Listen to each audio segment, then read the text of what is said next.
Bismillahirrahmanirrahim. Alhamdulillahi Rabbil Alamin. Wassalatu wassalamu ala Rasulillah wa ala alihi wa ashabihi ajma'in. Amma ba'd. Assalamualaikum warahmatullahi ta'ala wabarakatuh.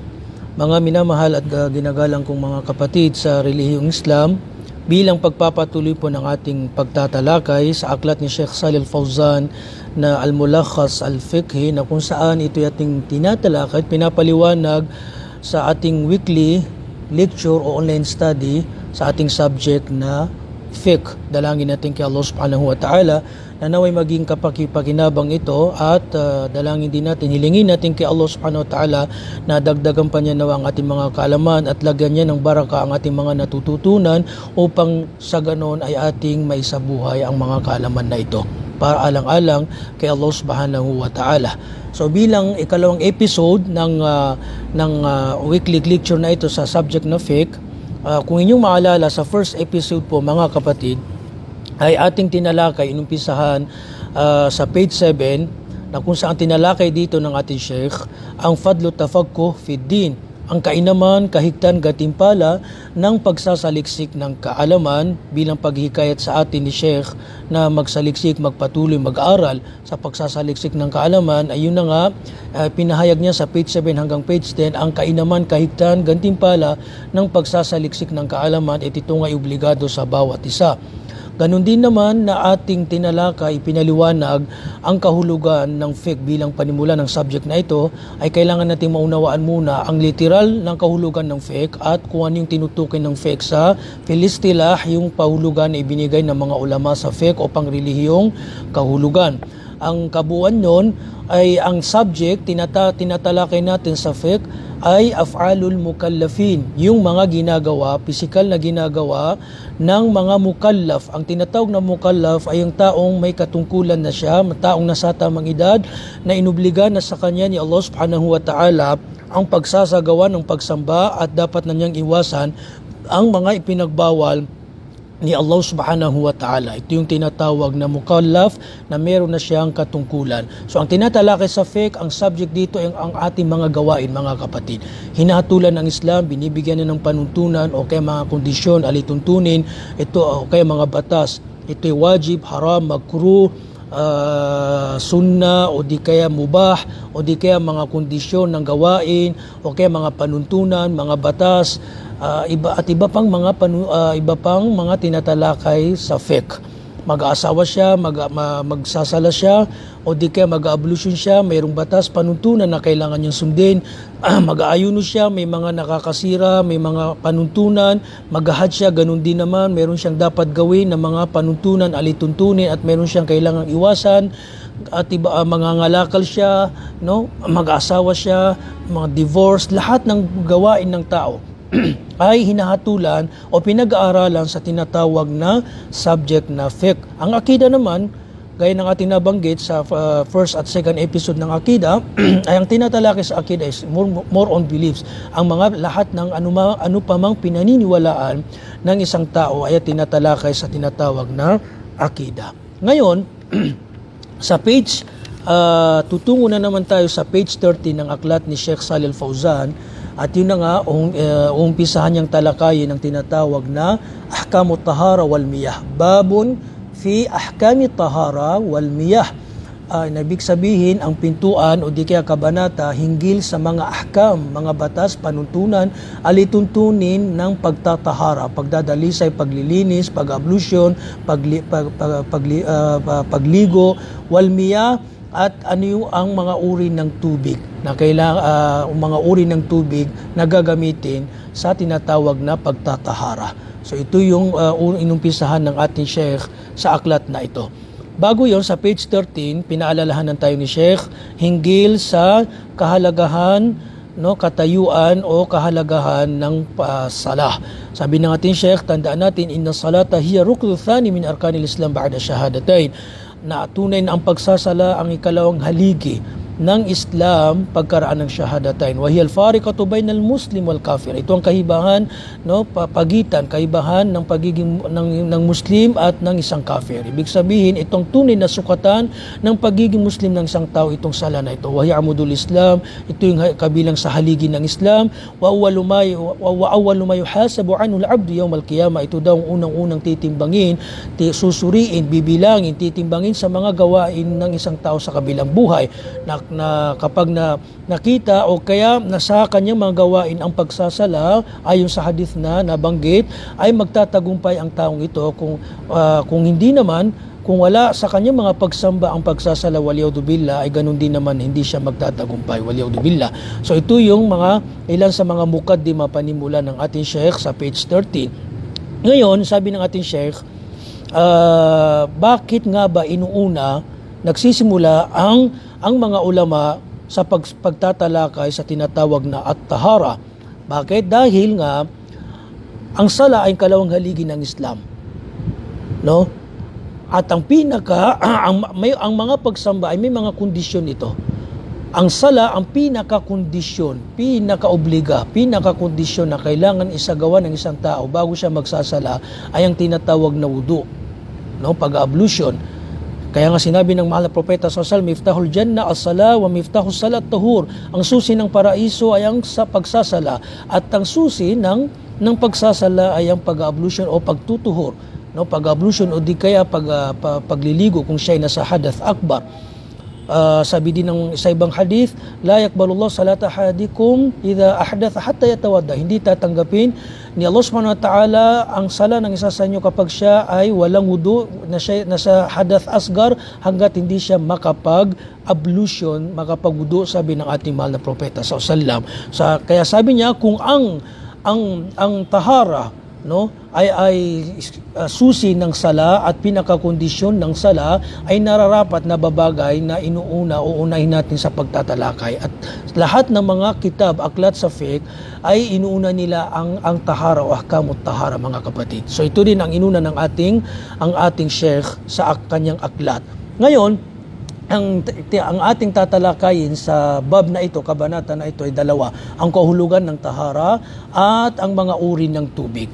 Ngayon, sabi ng ating Sheikh, sa page 14 tayo, ma'na tahara lugatan. Ano nga ba ang kahulugan ng tahara sa literal nitong kahulugan? Lugatan, fil luga. Sabi ng ating Sheikh, huwa an-nadhafa o hiya an-nadhafa wan nazaha 'anil aqdar al-hissiyya wal ma'nawiyya. Ang kahulugan din ng tahara sa literal nitong kahulugan ay nagpapahiwatig ng kadalisayan, kalinisan, kabanalan, o kaya ibig sabihin sa madaling salita, ang literal na kahulugan ng tahara ay ang paglilinis, pagdadalisay mula sa mga akdar, no? Yung madudumi o maruruming hesiya, nakikita, tulad ng ihi, o kaya tulad ng dumi ng tao, o kaya tulad ng dugo ng babae na haid, o di kaya ma'nawiya. Ibig sabihin ng ma'nawiya ay mga karumihang hindi nakikita, tulad ng mga duming tinataglay ng tao sa kanyang puso.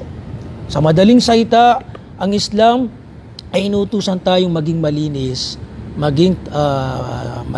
o dalisay mula sa mga duming hesiya, nakikita, o di kaya mga ma'nawiya, mga akdar, mga sakit ng puso, tulad ng inggit, kibr, no? Pagmamataas at iba pang mga sakit ng puso, ay kailangan dinadalisay din ng isang Muslim ang kanyang sarili, katulad din ng shirk, pagtatambal, at iba pang mga dumi ng puso. So ito daw ang tinatawag na tahara fil lugha. Sabi nga ng mahal propeta sa ibang hadith, at-tahur o an-nadhafa syatrul iman. Ang kalinisan, paglilinis, ay kabahagi ng ating iman. So ito yung kagandahan ng Islam, na ang Islam ay nag-uutos ng paglilinis o kalinisan. Pag siya ay umihi, wajib na siya ay magugas ng kanyang masilang parte ng katawan. So ito ang ibig sabihin ng tahara, mga kapatid, sa fil lugha, sa literal nitong kahulugan. Ngayon naman, itong mahalaga, fil istilah. Ano ba nga ba ang kahulugan ng tahara sa fiqh na inilagay ng mga ulama ayon sa relihiyong Islam? Pangrelihiyong kahulugan ng tahara, na ito yung kailangan ng isang tao pag siya ay gagawa ng pagsamba, katulad ng sala, katulad ng pagtatawaf, So ito yung ano nga ba ang kailangan niyang gawin para siya maging malinis, para pwede na siyang gumawa ng pagsasala. So ibig sabihin ng tahara fil istilah, sabi ng ating Sheikh, irtifa'ul hadath wa zawalun najis awin najas. Najis o najas. Ang pagdadalisay, pagtatanggal ng tinatawag na hadath. Dadalisayin daw natin ang ating sarili, lilinisin ang ating mga sarili mula sa tinatawag na hadath. Ano yung ibig sabihin ng hadath, mga kapatid? Ang hadath ay ito yung anyo o antas ng karumihan o dumi na tinataglay ng tao bagamat hindi siya nakikita. Okay? Isang kalagayan, ang hadath ay kalagayan ng isang tao na pag siya ay nandito sa hadath, makakapigil o pumipigil sa kanya para makapagsala, no? Para makapagsala. At matatanggal itong hadath na ito kapag siya ay nakapag-ablution o di kaya nakapagligo. So ang hadath, sa madaling salita, ito ay katayuan, antas ng karumihan na nasa kalagayan ng tao na maring pumipigil sa kanya para makapagsala. Hanggat hindi siya makapag-ablution, makapagtahara o di kaya makapagligo. Para mas lalo natin maintindihan, ang hadath may dalawang uri, sabi natin mga ulama. Hadath asgar o hadath akbar. Maliit na hadath at malaking hadath. Ang maliit na hadath, kalagayan ng tao na siya ay nasa maliit na hadath. Like for example, siya ay umihi, siya ay nagdumi o kaya lumabas ang hangin. Okay, nakatulog. Nasasabi natin siya ay nasa maliit na hadath. Paano ito matatanggal para pwede na siya makapagsala sa pamamagitan ng wudu, ablution. Okay, nagising ang tao, gusto niya magsala. Okay, nakahiyang tao, wala siyang ablution. Bago siya magsasala, sabi turo ng Islam, kailangan mo munang mag-ablution dahil ikaw ay nasa hadath na maliit. Okay, so ito yung mga halimbawa ng hadath asgar at paano to matatanggal sa pamamagitan ng pag-ablusyon. Ang hadath akbar ay kapag ang halimbawa nito, ang babae na siya ay nasa haid, mayroon siyang menstruation. Kapag nawala na yung kanyang haid, ay kailangan niyang maligo. So matatanggal ang hadath akbar sa pamamagitan ng ghusl, pagliligo. Hindi sapat ang wudu, kailangan niyang maligo dahil siya ay nasa hadath akbar. O di kaya ang lalaki o kaya ang tao ay nasa junub, nasa janaba, lumabas ang puting semelya, o di kaya tumabi siya sa kanyang asawa, nangyari ang tinatawag na jima, pagsiping sa asawa, siya ay tinatawag na nasa malaking hadath akbar, na kapag siya ay magsasala, hindi sapat ang ablution, bagkos kailangan niyang maligo para matanggal ang hadath akbar. So ito yung dalawang uri ng hadath na maliit na hadath, matatanggal sa pamamagitan ng ablution, katulad pag siya nakaihi, lumabas yung hangin o nakapagdumi.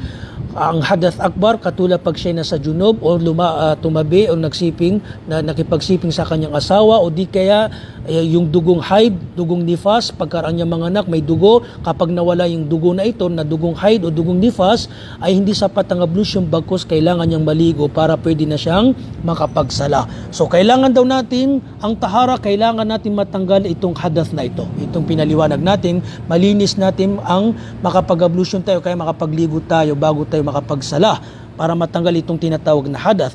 Wazawalun najas ay para ding matanggal, malinis natin ang tinatawag na najis o ang najas. Ibig sabihin ng najis, yung mga duming nakikita o kaya nararamdaman. Tulad ng ihi ng tao, nakikita. Like for example, pag siya'y umihi, kailangan niyang hugas ang masilang parte ng kanyang katawan. Ito ay pinakakondisyon ng wudu na kailangan pag ang isang tao ay umihi o kaya nagdumi, ay kailangan po niyang hugasan ang masilang parte ng kanyang katawan. Ito po ay wajib, ito po ay kabilang sa kondisyon ng tahara. Kapag kung halimbawa, umihi siya, nag-ablution siya kaagad na hindi niya hinugas ang kanyang masilang parte ng katawan, ito po hindi magiging katanggap-tanggap dahil kabilang sa kondisyon ng tahara wudu ay ang paglilinis, alistinja, no? Yung paghugas ng masilang parte ng kanyang katawan. Ito ay kailangan nating maunawaan. No? Ganun din yung dumi na kailangan linisin mula sa ating katawan. So sa madaling salita, ang isang Muslim, ang inihiling sa kanya para siya pwede na siyang makapagsala ay ang matanggal ang hadath man na asgar o hadath na malaking hadath, o di kaya ang tinatawag na najis. So yan po ang kahulugan ng tahara fil lugha wa fil istilah. Ngayon naman tumungo ating Sheikh sa mga uri ng tubig. So kasi ang tahara kinakailangan natin ng tubig para kailangan natin gumamit ng tubig para may sagawa natin ang tahara. Okay? So may mga uri ng tubig na pwedeng gamitin at may mga uri ng tubig na hindi pwedeng gamitin, hindi nakakapagtanggal ng hadath o di kaya hindi nakakapaglinis ng najis. So kailangan din natin tong maunawaan, mga kapatid. Sa page 16 ng aklat, sabi ng ating Sheikh, no, innal ma yanqasimu ila qismain. Ang tubig ay may dalawang uri o dalawang bahagi o dalawang uri. Ma'un tahur at ma'un najis. Ma'un tahur, ma'un najis. Okay? At bibigyan natin ng linaw kung alin dito ang pwedeng gamitin, ang hatol ng bawat isa. Unay natin ang tinatawag na ma'un tahur. Now, sabi ng ating Sheikh, tahurun yasihu tatahuru bihi. Ang tahur ay ito yung tubig, no, na pwedeng gamitin lamang sa pag-ablution o pagliligo, no? At ang kahulugan daw ng tahur ay ito yung uri ng tubig na hindi nabago mula sa original niyang anyo sa pagkakalikha sa kanya. Ibig sabihin, hindi nabago yung mga original niyang katangian na doon siya nilikha. Ano yung mga anyo o katangian niya? Mula sa kanyang amoy, lasa, o di kaya yung kulay niya. So ito yung ibig sabihin ng ma'un tahur. Like for example daw, sawa'un kana nazila minas sama, yung tubig na nagmula sa langit. Ano ibig sabihin? Ito yung ulan. Okay, kaya nga sinabi ni Allah subhanahu wa ta'ala, wa anzalna minas sama'i ma'an tahura. Ibinaba namin mula sa langit ang tubig na tahur. Liyutahhirakum bi, sa ibang aya, liyutahhirakum bi, upang inyong gamitin sa pagdadali sa paglilinis, sabi ni Allah subhanahu wa ta'ala. So ito yung tinatawag na ma'un tahur, at ang isang unang alimbawa nito ay yung ulan. So pwede natin gamitin itong ulan, no, tubig mula sa langit sa ating pag-ablution o kaya pagliligo. Ito ay tinatawag na ma'un tahur, malinis na tubig, dalisay na tubig na pwede natin gamitin. O di kaya jariyan fil ard, yung mga tubig na nagmumula sa lupa na dito sila nilikha, itong katangian nila, no? Like for example, ang anhar, ma'ul anhar, tubig sa ilog, o di kaya uyun, sapa o batis, wal abar, no, yung mga abar, ganun din yung sapa o batis, wal bihar, yung tubig sa dagat. Ito yung mga uri ng tubig at iba pa, no. Ito yung mga uri ng tubig na pwede nating gamitin. Nagmumula sa langit tulad ng ulan o di kaya sa lupa na katulad ng ilog o di kaya dagat o kaya yung sa batis, sapa, ay pwede, lahat ng ito ay pwedeng gamitin dahil hindi na bago, dahil ito na yung likas nilang anyo. Maring maisip ng iba, ang ilog, paano gagamitin yun? Ay kulay kayumanggi, kulay brown. Hindi siya malinaw, no? Baka isipin ng tao, pwede pong gamitin ng ilog, tubig sa ilog, dahil yun na yung anyo, na katangian na dun siya nilikha ni Allah subhanahu wa ta'ala. Yun ang kulay niya.